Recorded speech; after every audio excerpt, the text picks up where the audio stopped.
নমস্কাৰ সকলোকে পুনৰবাৰ টিকে মাইণ্ডৰ অন্য এটা ৰাতিপুৱাৰ ধামাকাদাৰ খবৰলৈ স্বাগতম জনাইছো। অন্য দিনৰ দৰে আজিও আপোনালোকৰ কাৰণে দিনটোৰ কেবাটাও গুৰুত্বপূৰ্ণ খবৰ লৈ আহিছো। ভিডিঅটো প্ৰথমৰ পৰা শেষলৈকে চাই থাকিব। বহুকেইটা খবৰ আছে, বহুকেইটা ইন্টাৰেষ্টিং খবৰ আছে।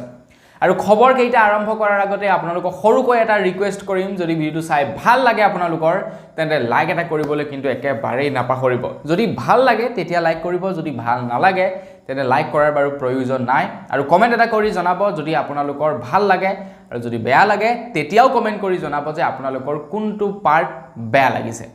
আগবাঢ়িছো আজিৰ প্ৰথমটো খবৰ ফালে। প্ৰথমটো খবৰ ওলাইছে আমাৰ ভাৰতৰ নিবনুৱাৰ ওপৰত। আমাৰ ভাৰতবৰ্ষৰ নিবনুৱাৰ সংখ্যা দিনক দিনে বৃদ্ধি পাই গৈ আছে। তো সেইটোৰ বিষয়ে মই আপোনালোকক মুখেৰে ক'লে আপোনালোকে হয়তো বিশ্বাস নকৰিব, বা আপোনালোকক আমাৰ ভাৰতত ইমান লাখ নিবনুৱা আছে বুলি যদি আপোনালোকক কওঁ তেতিয়া আপোনালোকে হয়তো বিশ্বাস কৰিবলৈ অকণমান টান পাব। কিন্তু মই আপোনালোকক একপি ফটো দেখুৱাব বিচাৰোঁ। ফটোকপি আপোনালোকে চাওক। ফটোকপিত আপোনালোকে চাওক, এয়া দূৰ দূৰলৈকে কেৱল ল'ৰা ছোৱালী আৰু ল'ৰা ছোৱালী আৰু পুৰা ভিৰ ভাৰ ল'ৰা ছোৱালী আছে এই ফটোকপিত। তো এই ফটোকপি হৈছে গুজৰাটৰ। আমাৰ ভাৰতৰ প্ৰধানমন্ত্ৰী নৰেন্দ্ৰ মোদী ডাঙৰীয়াৰ গৃহ ৰাজ্য প্ৰধানমন্ত্ৰী ডাঙৰীয়াৰ গুজৰাটত। তো গুজৰাটত কি হৈছে, এখন আপোনাৰ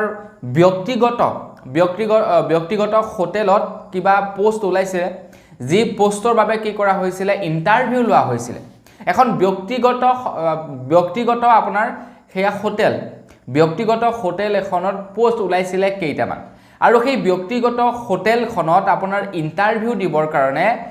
গুজৰাটত ইমানেই ল'ৰা ছোৱালীয়ে ইমানেই ভিৰ কৰিছে, ইয়াৰ পৰা এইটোৱে বুজিব পাৰি যে আমাৰ ভাৰতবৰ্ষত নিবনুৱাৰ সংখ্যা কিমান বেছি। যদি নিবনুৱা নাথাকিলেহেঁতেন, যদি কৰ্মসংস্থাপন থাকিলেহেঁতেন, তেন্তে ল'ৰা ছোৱালীবিলাকে এনেকুৱা হোটেলৰ নিচিনা এটা ধৰি লওক আপোনাৰ ল' ক্লাছ কামৰ কাৰণে ইণ্টাৰভিউ দিবৰ কাৰণে নগ'লহেঁতেন। ল' ক্লাছ বুলি ক'লে ভুল হ'ব বাৰু, কিন্তু হোটেলৰ কামটো আৰু চবেই কৰিব নিবিচাৰে নে কি কয় আপোনালোকে? গতিকে হোটেলৰ কামৰ কাৰণে ইমানেই ভিৰ কৰিছে যেন সেয়া চৰকাৰী চাকৰিৰহে কিবা আপোনাৰ ইণ্টাৰভিউ লোৱা হৈছে। ইমানেই ভিৰ কৰিছে। গতিকে ইয়াৰ পৰা এইটোৱে বুজিব পাৰি যে আমাৰ ভাৰতবৰ্ষত জবলেছ মানুহ কিমান আছে।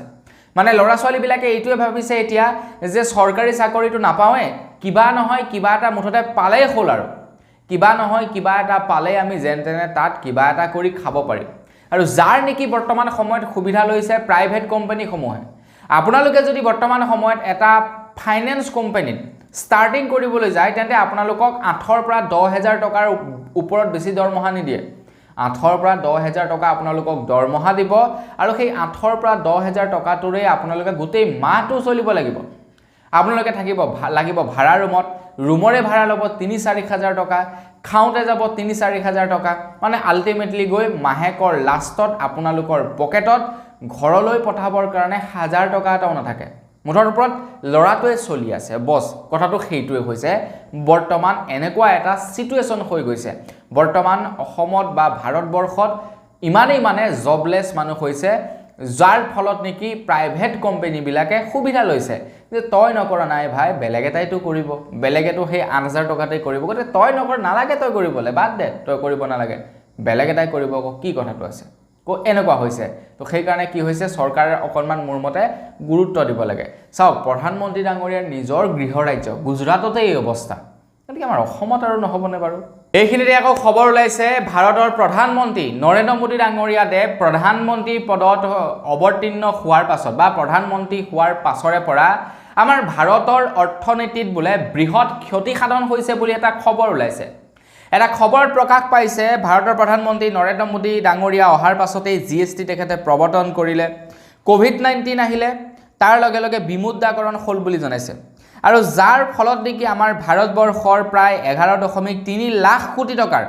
আমাৰ ক্ষতিগ্ৰস্ত হৈছে বুলি জনাইছে ভাৰতৰ অৰ্থনীতি। কাৰ কাৰণে? বিমুদ্ৰাকৰণ, GST প্ৰৱৰ্তন আৰু COVID-19টো বাৰু COVID-19ক আমি ধৰি লওক প্ৰধানমন্ত্ৰী ডাঙৰীয়াক দুখ দিব নোৱাৰোঁ, সেইটোতো আৰু প্ৰধানমন্ত্ৰী ডাঙৰীয়া অনা নাই। কিন্তু GST আৰু বিমুদ্ৰাকৰণ এই দুটাৰ এই দুটাত আমি প্ৰধানমন্ত্ৰী ডাঙৰীয়াক দুখ দিব পাৰোঁ, কাৰণ সেই দুটাত তেখেতেই কৰিছিলে যিহেতু। গতিকে এনেকুৱাবিলাক কাৰণৰ ফলত আমাৰ ভাৰতবৰ্ষৰ অৰ্থনীতি 11.3 লাখ কোটি টকাৰ বোলে নষ্ট হৈছে বুলি জনাইছে, আৰু তাৰ লগে লগে প্ৰায় 63 লাখ অসংগঠিত উদ্যোগ বন্ধ হৈ গৈছে বুলি জনাইছে, আৰু প্ৰায় 1.6 কোটি মানুহে চাকৰি হেৰুৱাইছে। 1.6 কোটি মানুহ জবলেছ হৈছে। এটা বেলেগ উদাহৰণ আপোনালোকে চাব নালাগে, আমাৰ অসমৰ কথাই যদি আপোনালোকক ক'বলৈ যাওঁ, যেতিয়াই নেকি COVID-19 আহিলে, COVID-19 অহাৰ পাছত আমাৰ অসমৰ প্ৰায়বিলাক কোম্পানী বন্ধ হৈ গ'ল। এতিয়া আমাৰ অসমত কিছুমান ফাইনেন্স কোম্পানী বন্ধ হৈ গ'ল। আমাৰ অসমত কিন্তু বহুত ফাইনেন্স কোম্পানী আছিলে, প্ৰায়খিনি ফাইনেন্স কোম্পানী আমাৰ অসমত বন্ধ হৈ গ'ল। বৰ্তমান চলি থকাৰ ভিতৰত বন্ধন চলি আছে, L&T যেন তেনে চলি আছে, আৰোহণ চলি আছে যেন তেনে, RGBN মানে নৰ্থ ইষ্ট স্মল ফাইনেন্স বেংকটো যেনে তেনে চলি আছে বৰ্তমান সময়ত, আৰু তেওঁলোকে আজিকালি প্ৰায় গ্ৰুপ লোন নিদিয়া হৈ থাকিলে। এতিয়া গ্ৰুপ লোন নিদিয়াৰ ফলত কি হৈছে, ল'ৰা ছোৱালীবিলাকক উলিয়াই দিছে, তেওঁলোকক চাকৰিৰ পৰা উলিয়াই দিয়া হৈছে, কাৰণ কোম্পানীটো এনে আৰু দৰমহা দি ল'ৰা ছোৱালীবিলাকক পুহি ৰাখিব নোৱাৰে। স্বতন্ত্ৰ নামৰ কোম্পানীটো বৰ্তমান সময়ত অসমত প্ৰায় নাইকিয়া হোৱাৰ অৱস্থা হৈছেগৈ, নাই বুলিয়ে ক'ব পাৰি আৰু আমাৰ অসমত বৰ্তমান সময়ত। তো বন্ধু বান্ধৱীসকল, এইবিলাক কিহৰ কাৰণে হ'বলৈ পালে? প্ৰথম কথা হৈ গ'ল লকডাউন আছিলে, লকডাউনৰ ফলত বিজনেছ ডাউন আছিলে, কোম্পানীবিলাকে ল'ৰা ছোৱালীবিলাক উলিয়াই দিলে। তাৰ পাছতে আকৌ আহি গ'ল অসমৰ মুখ্যমন্ত্ৰী ডক্টৰ হিমন্ত বিশ্ব শৰ্মাদেৱে ঘোষণা কৰি দিলে যে ফাইনেন্সৰ টকা আপোনালোকে এটকাও ঘূৰাব নালাগে, চব টকা ৰেহাই কৰি দিয়া হ'ব। তো সেইটো এটা ডাঙৰ মানে বিৰাট এটা ডাঙৰ বেয়া দিন আছিলে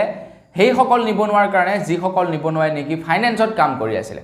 একাংশ এনেকুৱা নিবনুৱা আছিলে যিবিলাক নিবনুৱাই নেকি ফাইনেন্সত কাম কৰি ঘৰ চলাই আছিলে, কিন্তু মুখ্যমন্ত্ৰী ডাঙৰীয়াই সেই কথাষাৰ যেতিয়াই ঘোষণা কৰিলে, তাৰ পাছত আমাৰ অসমৰ ফাইনেন্স ব্যৱস্থাটো একেবাৰে বেয়া হৈ গ'ল।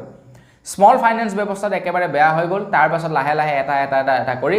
প্ৰায়খিনি ফাইনেন্স কোম্পানী আমাৰ অসমত বন্ধ হৈ গ'ল, আৰু বহুতো হাজাৰ হাজাৰ ল'ৰা ছোৱালী জবলেছ হৈ গ'ল ফাইনেন্সত কাম কৰি থকা। হয়নে নহয়? মোৰ কথাৰ লগত আপোনালোক একমত হয়নে নহয় কমেণ্ট বক্সত লিখি থৈ যাব। এইখিনিতে আকৌ খবৰ ওলাইছে উত্তৰ প্ৰদেশৰ পৰা। খবৰ ওলাইছে উত্তৰ প্ৰদেশত যোৱাকালি বোলে বজ্ৰপাত পৰি 38 গৰাকী লোকৰ মৃত্যু হয় বুলি জনাইছে। বজ্ৰপাতৰ ফলত 38 গৰাকী লোকৰ মৃত্যু হয়, কাৰণ এতিয়া বৰষুণ হৈছে, আকস্মিক বৰষুণ হৈছে, বৰষুণ বতাহ দুয়োটা একেলগতে বলিছে, তাৰ ফলত ডাৱৰৰ খুন্দা খাইছে, আৰু ডাৱৰ খুন্দা খোৱাৰ পাছত ফলত কি হয়, আপোনাৰ বিজুলী ঢেৰেকণি মাৰে, আৰু কেতিয়াবা ইমানেই ডাঙৰ মানে বিজুলী মাৰে, যি বিজুলীয়ে নেকি কি হয় আপোনাৰ পৃথিৱীত আহি খুন্দা মাৰে, তাৰ পাছত আপোনাৰ সেয়া মানুহৰ গাত পৰে বা ঘৰ গছ গছনি এইবিলাকত পৰে, যাৰ ফলত কি হৈ যায়, মানুহৰ মৃত্যু হয়। আৰু বিজুলী ঢেৰেকণিত চাগে মানে বিজুলীত কিমান পাৱাৰ আছে সেইটো হয়তো মানে ক'ব পৰা নাযাব, ইমানেই সাংঘাতিক হাই ভল্টেজ পাৱাৰ। সেইটো এটা ইলেক্ট্ৰিক শ্বক দিয়াৰ নিচিনাই আৰু আপোনাৰ মানে বিজুলীটো, কিন্তু কিমান চাগে ভল্টেজ হ'ব তাৰ কোনো ঠিক নাই। গতিকে তেনেকুৱা এটা হাই ভল্টেজ যেতিয়া মানুহৰ গাত পৰিব, অভিয়াছলি মানুহ নাথাকিব, মানুহ নিশ্চয় মৰিব। গতিকে সাৱধান হ'ব, আপোনাৰ বিজুলী ঢেৰেকণি মাৰিলে পৰাপক্ষত বাহিৰলৈ নোলাবই। আৰু আজিকালি সেই মোবাইল ফোন ব্যৱহাৰ কৰাৰ ফলত কি হয়, আপোনাৰ বিজুলী ঢেৰেকণিবিলাকক বেছিকৈ আকৰ্ষিত কৰে। সো সেইকাৰণে অকণমান কেয়াৰফুল হৈ থাকিব। আগবাইছোঁ ইয়াৰ পাছৰটো খবৰ ফালে। ইয়াৰ পাছৰ খবৰটো ওলাইছে ক্ৰিকেটৰ লগত জড়িত। বহুতে কৈ থাকে ক্ৰিকেটৰ খবৰ দিব, ক্ৰিকেটৰ খবৰ দিব, তো ক্ৰিকেটৰ খবৰ লৈ আহিছোঁ, তো সেইকাৰণে কিন্তু লাইক এটা কৰিব। তো ক্ৰিকেটৰ ওপৰত খবৰ ওলাইছে। তো আমাৰ ভাৰতীয় টিমে এইবাৰ T20 ৱৰ্ল্ড কাপ জিকিলে, আপোনালোকেতো নিশ্চয় জানে। তো T20 ৱৰ্ল্ড কাপ জিকাৰ পাছত BCCI তৰফৰ পৰা ভাৰতীয় টিমটোলৈ 120 কোটি টকা আগবঢ়াইছে। ভাৰতীয় টিমটোৰ যিমানবিলাক নেকি সদস্য আছে সকলোলৈকে 120 কোটি টকা আগবঢ়াইছে BCCI তৰফৰ পৰা। এতিয়া BCCIয়ে যি নেকি 120 কোটি টকা দিলে, তো সেই 120 কোটি টকা প্ৰত্যেকজন খেলুৱৈৰ মাজত ভগাই দিয়া হৈছে। এতিয়া ৰোহিত শৰ্মাই প্ৰায় 5 কোটি টকা লাভ কৰিছে বুলি খবৰ ওলাইছে, আৰু সেই খবৰত ওলোৱা অনুসৰি তেখেতে যি নেকি 5 কোটি টকা লাভ কৰিছে, সেই 5 কোটি টকা ইণ্ডিয়া টিমৰ বাকী যিবিলাক নেকি টিম মেম্বাৰ আছে, যিবিলাকে নেকি সেই পইচাটো ভাগ পোৱা নাই, তো তাৰ কিছু অংশ তেওঁলোকক ৰোহিত শৰ্মাই দি দিব বুলি জনাইছে। ৰোহিত শৰ্মাক আমি হিটমেন বুলি জানো, গতিকে হিটমেনৰ হৈ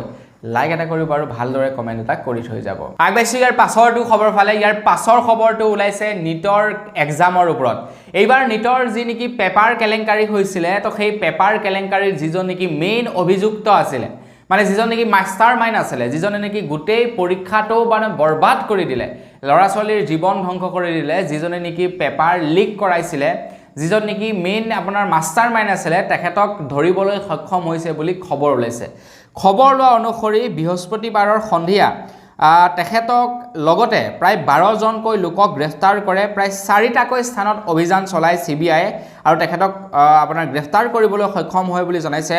আৰু যিজন নেকি মাষ্টাৰ মাইণ্ড আছিলে তেখেতৰ নাম হৈছে ৰাকেশ ৰঞ্জন ওৰফে ৰকি বুলি তেখেতৰ নামটো ওলাই পৰিছে। আৰু এই খবৰটো ওলোৱাৰ পাছতে এতিয়া উচ্চতম ন্যায়ালয়ে NTAক এক নিৰ্দেশনা দাখিল কৰিছে। উচ্চতম ন্যায়ালয়ে কৈছে যে প্ৰশ্ন কাকত কেনেকৈ ফাদিল হৈছিল,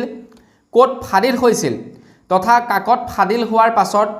পৰীক্ষাৰ মাজৰ যি নেকি সময় সেয়া কিমান আছিলে, মানে প্ৰশ্ন কাকত ফাদিল হোৱাৰ কিমান সময়ত ফাদিল হৈছিলে আৰু ফাদিল হোৱাৰ কিমান দেৰিৰ পাছত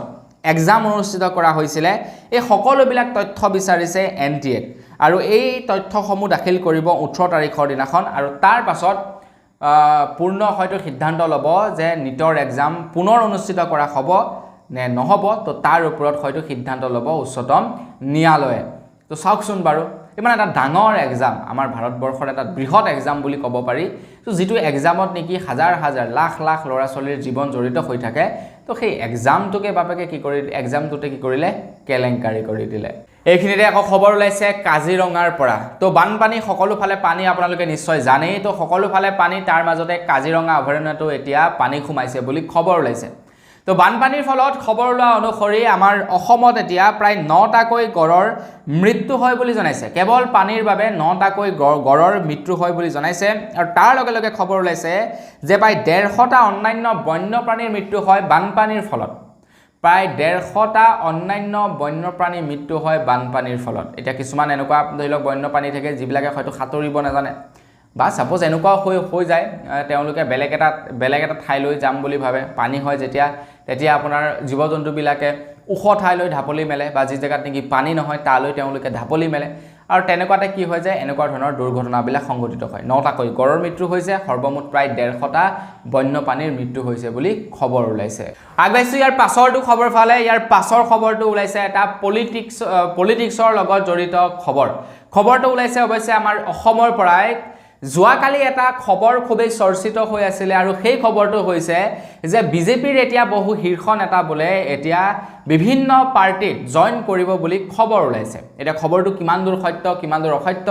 ইয়াৰ সত্যতা মই আপোনালোকক জনাব নোৱাৰিম, কিন্তু নিউজত এইটোৱে ওলাইছে যে বিজেপিৰ বহু শীৰ্ষ নেতা এতিয়া অন্যান্য পাৰ্টিসমূহত যোগদান কৰিব বুলি এক বৃহৎ খবৰ ওলাই পৰিছে। আৰু যিসকল নেতাই নেকি অন্যান্য পাৰ্টিত যোগদান কৰিব বুলি কৈছে, তো সেই নেতাবিলাক বিজেপিৰ পুৰণি কৰ্মী, যিবিলাক নেকি বৰ্তমান বিজেপিৰ নতুন কৰ্মী আছে তেওঁলোক নহয়, যিবিলাক পুৰণি বিজেপি কৰ্মী আছে, তো তেওঁলোকে জইন কৰিব অন্যান্য পাৰ্টিসমূহত। তো এই খবৰটো যেতিয়াই নেকি ওলাই পৰিলে, খবৰটো ওলাই যোৱাৰ পাছত এই সন্দৰ্ভত ৰাজ্যিক বিজেপিৰ উপসভাপতি জয়ন্ত কুমাৰ দাসক নিউজ অসম 18 এই সন্দৰ্ভত সোধে যে এই খবৰটো সঁচা নে মিছা। তেতিয়া তেখেতে কৈছে যে বহু ক্ষেত্ৰত বোলে বিজেপি দলৰ কৰ্মকৰ্তাসকলৰ মাজত আপোনাৰ মতানৈক্য নোহোৱাও নহয়, মানে বিজেপি কৰ্মীসকলৰ মাজত অকণমান থোটা মোজা লাগিছে বুলি কৈছে, কিন্তু তেওঁলোকে এৰি দিয়া নাই বিজেপিৰ খুঁটি বা বিজেপিৰ সেই ৰছীডাল এৰি দিয়া নাই বুলি জনাইছে। কৈছে বহুতো বিজেপি কৰ্মী বৰ্তমান সময়ত নতুন বিজেপি কৰ্মীসকলৰ লগত মিল নাই বুলি কৈছে যে হয় বিজেপি কৰ্মীৰ মাজতে এতিয়া অকণমান থোটা মোজা লাগিছে বুলি জনাইছে, কিন্তু এতিয়া পৰ্যন্ত কোনো বিজেপি কৰ্মী ওলাই যোৱা নাই বা ওলাই যোৱাৰ কথাও বৰ্তমানলৈকে ওলাই পৰা নাই বুলি জনাইছে। সকলোবিলাক সেটেল হ'ব বুলি জনাইছে, মানে যি নেকি আপোনাৰ সেই কাজিয়া পচাল হৈ আছে সেয়া মীমাংসা হ'ব বুলি জনাইছে, মানে তেওঁলোকৰ পাৰ্টিৰ মাজতে কাজিয়া হৈছে। আগবাইছোঁ ইয়াৰ পাছৰটো খবৰ ফালে। ইয়াৰ পাছৰ খবৰটো সেই ক্ৰিকেটৰ লগতেই জড়িত এটা খবৰ ওলাইছে, ক্ৰিকেট প্ৰেমীৰ কাৰণে এটা ভাল খবৰ ওলাইছে। তো আমাৰ ভাৰতীয় ক্ৰিকেট টিমৰ এতিয়া যিজন নেকি প্ৰশিক্ষক বৰ্তমান গৌতম গম্ভীৰ, ইয়াৰ আগৰলৈকে ৰাহুল দ্ৰাবিড় আছিলে, ৰাহুল দ্ৰাবিড়ে T20 ৱৰ্ল্ড কাপ জিকাবলৈ সক্ষম হ'ল 2024 চনত। তো এতিয়া ৰাহুল দ্ৰাবিড়ৰ পাছত এতিয়া গৌতম গম্ভীৰ হৈছে আমাৰ ভাৰতীয় ক্ৰিকেট দলৰ নতুন প্ৰশিক্ষক বা কোচ বুলি ক'ব পাৰি। এতিয়া কথাটো হৈ গ'ল যে তেখেতক বাৰু কিমান টকা দৰমহা দিব BCCIয়ে ভাৰতীয় টীমটিক প্ৰশিক্ষণ দিবৰ বাবে আপোনালোকে জানেনে? তো গৌতম গম্ভীৰক সৰ্বমুঠ 12 কোটি টকা তেখেতক এইবাৰ প্ৰশিক্ষণ দিবৰ বাবে তেখেতক প্ৰত্যেক বছৰে 12 কোটি টকা দিব বুলি জনাইছে এটা কিমান বছৰৰ কাৰণে চুক্তি এই সন্দৰ্ভত একো খবৰ বাৰু পোৱা নাই হয়তো চাগে থাকিব যেতিয়ালৈকে তেখেতৰ মানে তেখেতে পাৰে গৌতম গম্ভীৰে তেতিয়ালৈকে হয়তো তেখেতে প্ৰশিক্ষণ দিব যেতিয়া নেকি তেখেতে ভাবিব যে নাই মই নোৱাৰিছো আৰু মই মোৰ দেহাই নুকুলাইছে তো তেতিয়া হয়তো তেখেতে অবসৰ ল'ব বা ৰিজাইন দিব আগবাইছো ইয়াৰ পাছৰটো খবৰ ফালে আমাৰ অসম চৰকাৰৰ যিসকল নেকি চাকৰিয়াল আছে অসম চৰকাৰৰ চাকৰিয়ালসকলক অসম চৰকাৰৰ ফালৰ পৰা এক বিশেষ আঁচনিৰ জৰিয়তে বছৰেকত দুটাকৈ দিন বন্ধ দিয়া হয় বছৰেকত দুটাকৈ দিন বন্ধ দিয়া হয়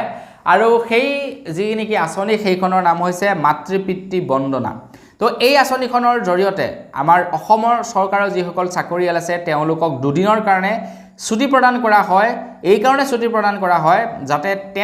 তেওঁলোকৰ পিতৃ মাতৃ বা শাহুৰ শহুৰৰ লগত তেওঁলোকে যাতে লগ হং হ'ব পাৰে তো তাৰ কাৰণে দুদিন ছুটি দিয়া হয় আৰু এইবাৰ আমাৰ অসমত সেই ছুটি থাকিব 6 নৱেম্বৰ আৰু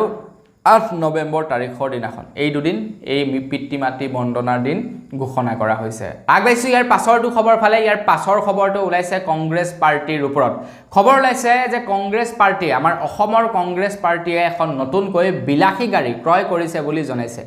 ৰাজীৱ ভৱনৰ তৰফৰ পৰা এই বিলাসী গাড়ীখন ক্ৰয় কৰি দিয়া হৈছে আমাৰ অসমৰ কংগ্ৰেছ টিমটিক এই বিলাসী গাড়ীখন ক্ৰয় কৰি দিয়া হৈছে আৰু যোৱাকালি ভূপেন বৰা ডাঙৰীয়াই সেই গাড়ীখনত টেষ্ট ড্ৰাইভো লয় বুলি জনাইছে মানে টেষ্ট ড্ৰাইভ নহয় আৰু তেখেতে মানে টেষ্ট কৰে গাড়ীখন সুন্দৰকৈ চাই মানে কেনেকুৱা হৈছে কেনেকুৱা নাই হোৱা তো গোটেই গাড়ীখন একদম বিৰাটেই এখন দামী গাড়ী লাক্সাৰিয়াছ গাড়ী লাক্সাৰিয়াছ বুলি ক'লে ভুল হ'ব এখন দামী গাড়ী আৰু এখন চাগে মডিফিকেশ্যন কিবা কিবি হ'ব আৰু তো যিহেতু এতিয়া বিধানসভা নিৰ্বাচন আহি আছে তো বিধানসভা নিৰ্বাচনৰ পূৰ্বে হয়তো তেওঁলোকে জুনাইৰ পৰা সোণাৰীলৈকে তেওঁলোকে যাত্ৰা কৰিব বুলি কৈছে সেই গাড়ীখনৰ জৰিয়তে হয়তো বিধানসভা নিৰ্বাচনৰ লগতে জড়িত হয়তো কিবা হ'ব পাৰে বাকি যি কি নহওক তো আমাৰ তৰফৰ পৰা বহুত বেছি শুভেচ্ছা জনালো কংগ্ৰেছ টিমটিলৈ আগবাইছো ইয়াৰ পাছৰটো খবৰ ফালে ইয়াৰ পাছৰ খবৰটো ওলাইছে অসমৰ বানপানীৰ ওপৰত অসমৰ বানপানীৰ আপডেটৰ ওপৰত ওলাইছে ইয়াৰ পাছৰটো খবৰ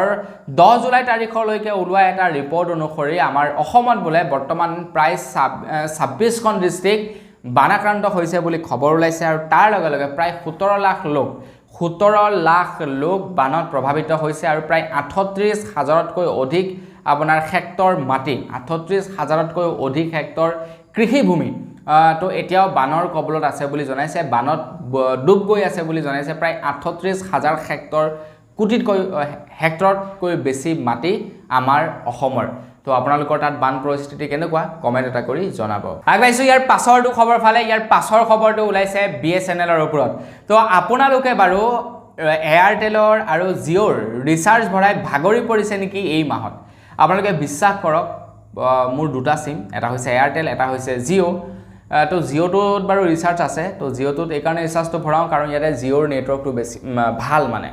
এটা প্ৰায় 10 দিন মান হৈ গ'ল মই এয়াৰটেলটোত ৰিচাৰ্জ ভৰোৱা নাই এই কাৰণে ৰিচাৰ্জ ভৰোৱা নাই কাৰণ ৰিচাৰ্জৰ দামটো বঢ়াই দিলে 3 তাৰিখৰ পৰা আৰু ইমানেই দাম বঢ়ালে এতিয়া ৰিচাৰ্জটো মানে ভৰাবৰ কাৰণে গাত লাগি যায়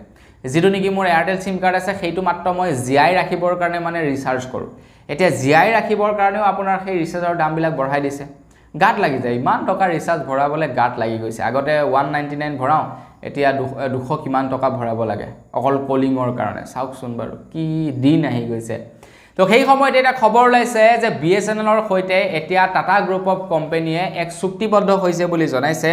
আৰু সেই চুক্তি অনুসৰি এতিয়া টাটা কোম্পানীয়ে আমাৰ এই 2024 চনৰ আগষ্ট মাহত গোটেই ভাৰতবৰ্ষতে প্ৰায় 10,000 টাৱাৰ বৃদ্ধি কৰিব বুলি জনাইছে মানে BSNLৰ টাৱাৰ বৰ বিশেষ নাই আকৌ আপোনালোকে গোটেই ডিস্ট্ৰিক্টখন যদি ঘূৰে খুব বেছি এটা বা দুটা BSNLৰ টাৱাৰ আপোনালোকে পাব কিন্তু আপোনালোকে বাকি কোম্পানী বিলাকৰ টাৱাৰ যদি চাই কেবাটাও পাই যাব গোটেই ডিস্ট্ৰিক্ট বিলাকত নহয় জানো এটো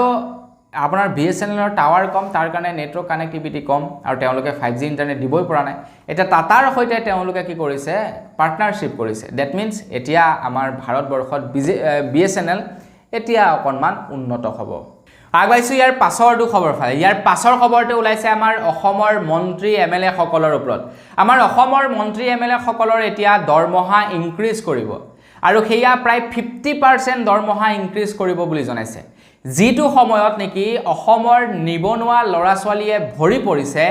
যিটো সময়ত নেকি লৰা ছোৱালীয়ে টকা 5-6 হাজাৰ টকাৰ কাৰণে হাহাকাৰ কৰি ফুৰিব লগা হৈছে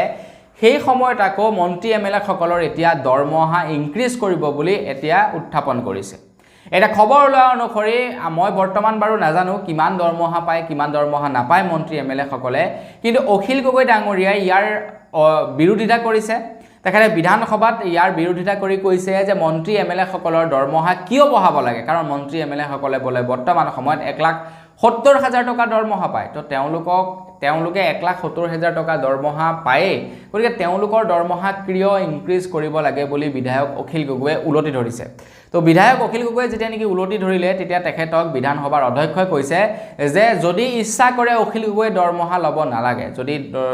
অখিল গগৈয়ে দৰমহা ইনক্ৰিজ কৰাটো বেয়া পাইছে তেন্তে অখিল গগৈয়ে ইচ্ছা কৰিলে দৰমহা নলবও পাৰে বুলি অধ্যক্ষই তেখেতক আপোনাৰ হেতু এক প্ৰকাৰ ক'বলৈ গ'লে সকিয়নি দিছে তো চাওকচোন বাৰু কেনেকুৱা ধৰণৰ কথা কওঁ তেওঁলোকৰ টকা খাওঁতা নাই মন্ত্ৰী এমএলএ সকলৰ কম টকা নেকি ভাবকচোন বাৰু বেংক বেলেঞ্চ কিমান চাগে আছে তাৰ কোনো ঠিক নাই চাবলৈ গ'লে 5 বছৰৰ কাৰ্যকালহে 5 বছৰৰ কাৰ্যকালত তেওঁলোকৰ সা সম্পত্তি ইমানেই হৈ যায় মানে কি ক'ব আপোনালোকৰ মন্ত্ৰী এমএলএ বিলাকৰ কথাটো আপোনালোকে জানেই আৰু মইনো কি আপোনালোকক বিশেষকৈ কম তেওঁলোকৰ সা সম্পত্তিৰ কথানো তেওঁলোকক কি কম হয় জানো মন্ত্ৰী এমএলএ সকলৰ আপোনাৰ ড্ৰেছ পোছাক বা তেওঁলোকৰ মানে গাড়ী গুৰা দেখিলেই আপোনালোকে নিশ্চয় অনুমান কৰিব পাৰে যে তেওঁলোকে কিমান কোটি টকাৰ মালিক গতিকে ইমান টকা থকাৰ পাছতো তেওঁলোকৰ দৰমহানো কিয় ইনক্ৰিজ কৰিব লাগে যিমানটো পাইছে সিমানটোতে থাকিলেই হ'ল বছ লেখা খতম আগবাইছো ইয়াৰ পাছৰটো খবৰ ফালে ইয়াৰ পাছৰ খবৰটো ওলাইছে এজন ৰাজমিস্ত্ৰীৰ ওপৰত মানে এজন মিস্ত্ৰীৰ ওপৰত ওলাইছে ইয়াৰ পাছৰটো খবৰ ওলাইছে যে এজন ৰাজমিস্ত্ৰীয়ে পুৰা দিনে ৰাতিয়ে কষ্ট কৰি তেখেতৰ ওয়াইফক তেখেতে পঢ়ালে তেখেতে ভালদৰে তেখেতে পঢ়ালে গোটেই দিনে ৰাতিয়ে কষ্ট কৰি তো দিনে ৰাতিয়ে কষ্ট কৰি ভালদৰে পঢ়াই শুনাই চাকৰি দিয়ালে আৰু চাকৰি দিয়াৰ পাছত বোলে ওয়াইফে হাজবেণ্ডজনক এৰি পলাই গুচি গ'ল বুলি জনাইছে তেখেতৰ হাজবেণ্ডজনক এৰি দিলে বুলি জনাইছে তো এইবিলাক ঘটনা আমি নিউজত শুনি আছোঁ কিন্তু প্ৰকৃততে আমাৰ চকুৰ আগতো তেনেকুৱা ধৰণৰ ঘটনা হৈছে চাকৰি পোৱাৰ পাছত হাজবেণ্ডক এৰি দিছে আপোনাৰ ল'ৰা ছোৱালী আছে ল'ৰা ছোৱালীক লৈ গুচি গৈছে মানে হাজবেণ্ডৰ তেতিয়া ইনকম নাই তো কৈছে যে এনেকুৱা এটা ল'ৰাৰ লগত মই থাকিব নোৱাৰোঁ যিটো ল'ৰাৰ নেকি ইনকম নাই গতিকে এনেকুৱা ধৰণৰ ঘটনা আমাৰ চকুৰ আগত হৈছে আগবাইছোঁ ইয়াৰ পাছৰটো খবৰ ফালে ইয়াৰ পাছৰ খবৰটো ওলাইছে তৃতীয় আৰু চতুৰ্থ বৰ্গৰ এইবাৰ এডিআৰই যি নেকি পৰীক্ষা হ'বলৈ গৈ আছে তাৰ ওপৰত ওলাইছে ইয়াৰ পাছৰটো খবৰ এইখিনিত এটা ভাল খবৰ ওলাইছে তো মন্ত্ৰী হিমন্ত বিশ্ব শৰ্মাদেৱে তৎকালীনভাৱে এটা সিদ্ধান্ত লৈছিলে যে এইবাৰ এডিআৰইৰ যি নেকি তৃতীয় আৰু চতুৰ্থ বৰ্গৰ পৰীক্ষা তো সেই পৰীক্ষা এইবাৰ এপিএসসি লেভেলত হ'ব বুলি কৈছিলে মানে আপোনাৰ সেই এপিএসসিত যেনেকৈ আপোনাৰ প্ৰিলিমছ নে কি বুলি কয় প্ৰথমটো পৰীক্ষা সেইটো হ'ব তাৰপিছত আপোনাৰ মেইনছ হ'ব তো তাৰপিছত আপোনাৰ মেইনছ হ'ব য'ত নেকি ৰিটেন হয় তাৰপাছত আপোনাৰ সাক্ষাৎকাৰ মানে ইণ্টাৰভিউ তিনিটা পৰ্যায়ত পৰীক্ষা হয় তাৰপাছত গৈ আপোনাৰ চাকৰি পায় তো এপিএসসিত জানে আপোনালোকে আমাৰ গোটেই অসমখনত 10-15 হাজাৰ তাতকৈ চাগে বেছি ল'ৰা ছোৱালীয়ে এক্সাম দিয়ে কিন্তু তাৰ ভিতৰত কেইজনে পাছ কৰে এপিএসসি খুব বেছিতকৈ বেছি আপোনাৰ 10 জন 12 জন 20 জন 25 জন ল'ৰা ছোৱালীয়ে পাছ কৰে মানে হাৰ্ড হয় এপিএসসি পৰীক্ষা তো সেই এপিএসসি লেভেলত কি কৰিছিলে আমাৰ অসমৰ যি নেকি এতিয়া তৃতীয় চতুৰ্থ বৰ্গৰ চাকৰিৰ পৰীক্ষা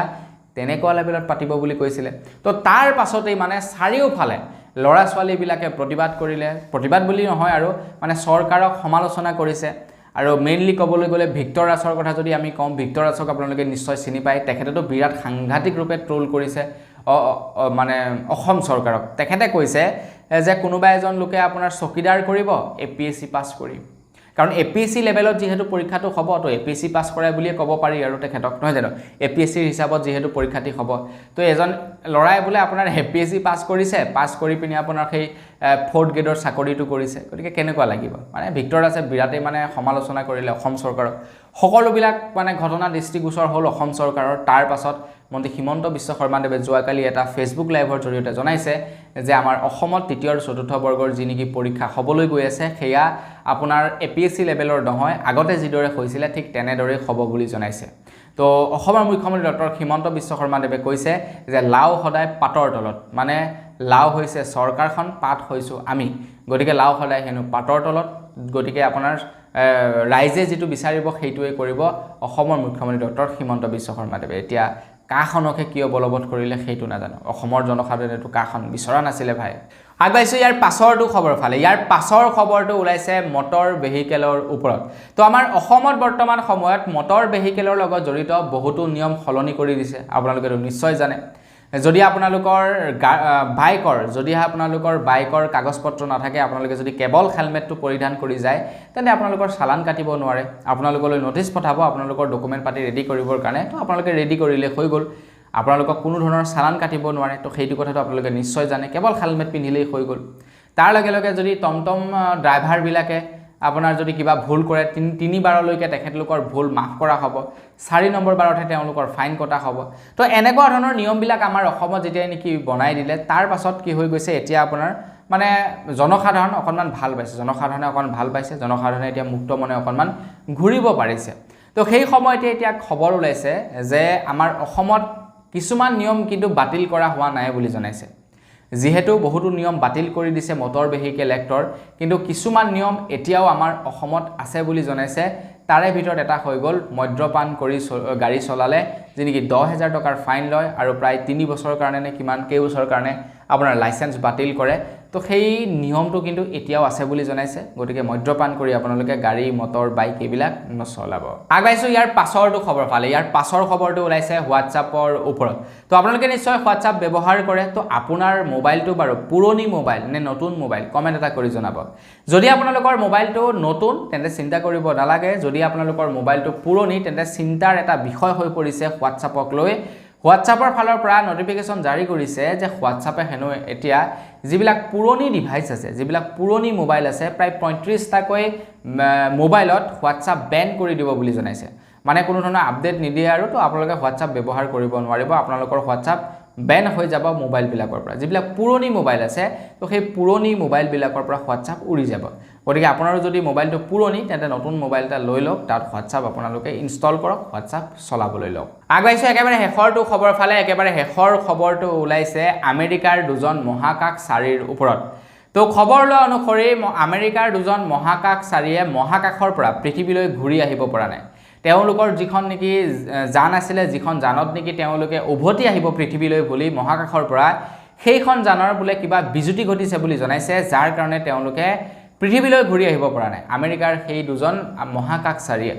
এটা সেই দুজন মহাকাশচাৰীয়ে এটা ভিডিঅ' পৃথিৱীলৈ পঠায় আৰু সেই ভিডিঅ'টোৰ জৰিয়তে জনাইছে যে তেওঁলোকে খুব সোনকালে বুলে পৃথিৱীলৈ ঘূৰি আহিব যি নেকি প্ৰবলেম দেখা দিছে সেই প্ৰবলেম তেওঁলোকে সমাধান কৰি আছে আৰু তেওঁলোকে পৃথিৱীলৈ খুব সোনকালে ঘূৰি আহিব বুলি সেই দুজন মহাকাশচাৰীয়ে জনাইছে আৰু আপোনালোকে এই দুজন মহাকাশচাৰীৰ ভিডিঅ' আপোনালোকে পাই যাব সোশ্যাল মিডিয়া ইউটিউবত আপোনালোকে পাই যাব এই দুজন মহাকাশচাৰীৰ বহুত ভিডিঅ' আছে ইউটিউবত তেওঁলোকে বহুতো ভিডিঅ' আপলোড কৰে ইউটিউবৰ পৰা তো ইউটিউবত তো তেওঁলোকে জনাইছে যে খুব সোনকালে তেওঁলোকে পৃথিৱীলৈ ঘূৰি আহিব তেওঁলোকৰ জানখন তেওঁলোকে ঠিক কৰাৰ কামত লাগি আছে বুলি জনাইছে তো বন্ধু বান্ধৱীসকল বস আজিৰ ভিডিঅ' জনাবলগীয়া খবৰ ইমানেই আছিলে খবৰকেইটা জানি কেনেকুৱা লাগিলে কমেণ্ট কৰি জনাব যদি ভাল লাগিলে লাইক এটা কৰিব চেনেলটো ছাবস্ক্ৰাইব কৰা নাই ছাবস্ক্ৰাইবটো কৰি ল'ব পুনৰ এটা ভিডিঅ' লগ পোৱাৰ আশা থাকিলে বিদায় মাগিছোঁ ধন্যবাদ জয় অসম